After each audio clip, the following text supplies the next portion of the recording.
نحن في آخر جمعة من شهر شعبان وساعات قليلة ويدخل علينا شهر رمضان. ماذا أعمل في رمضان؟ ما هي نيتك في رمضان هذا العام؟ ماذا تريد أن تعمل؟ أنا أريد أن كل واحد منا يسأل نفسه هذا السؤال: ما هي نيتي في هذا العام؟ ماذا ستقدم هذا العام؟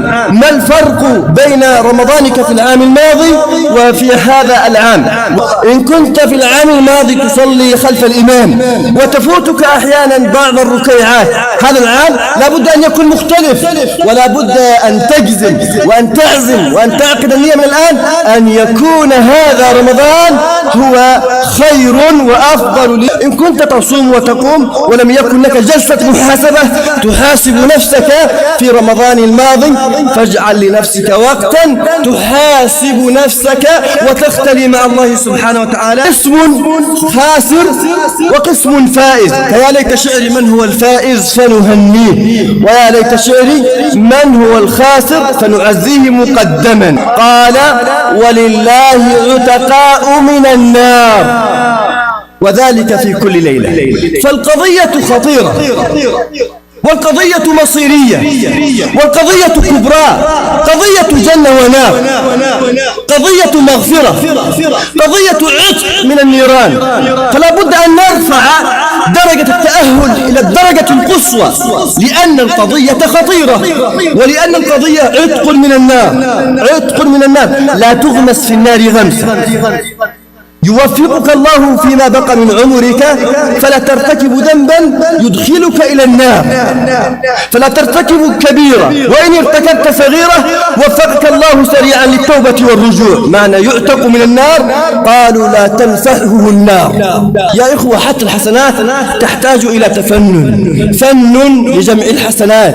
تجد إنسان يتفنن في جمع الحسنات، يكبر بخاطر هذا ويصلي النوافل ويبقى في المسجد، يكثر من المكوث في المسجد، يتصدق. إذا دعي إلى باب الصدقة قال لبيك، وإذا دعي إلى القيام قال لبيك، وإذا رأى الناس في حلقة القرآن قال لبيك، وإذا نادى المنادي لزيارة المريض قال لبيك.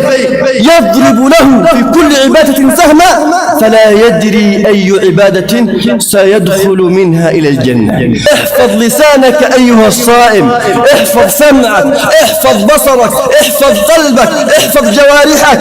أتى رمضان مزرعة العباد لتطهير القلوب من الفساد، فأد حقوقه قولا وفعلا، وزادك فاتخذه للمعاد. فمن زرع الحبوب وما سقاها تأوه نادما يوم الحصاد. من صام رمضان إيمانا واحتسابا غفر له ما تقدم من ذنبه. رجع كيوم ولدته أمه. هكذا معنى الحديث. فالفريضة في رمضان ب70 فريضة، والنافلة في رمضان تساوي فريضة. فيا باغي الخير أقبل، ويا باغي الشر أقصر.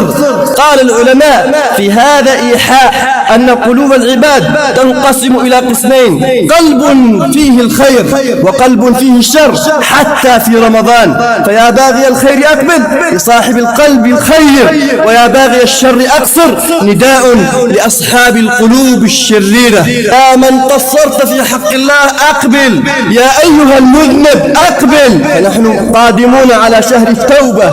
فيا أيها المقصر أقبل، يا من قصرت في حق الله في أول حياتك أقبل، يا من غرقت في أوحال الذنوب والمعاصي أقبل. رسولكم يقول: ولله عتقاء من النار.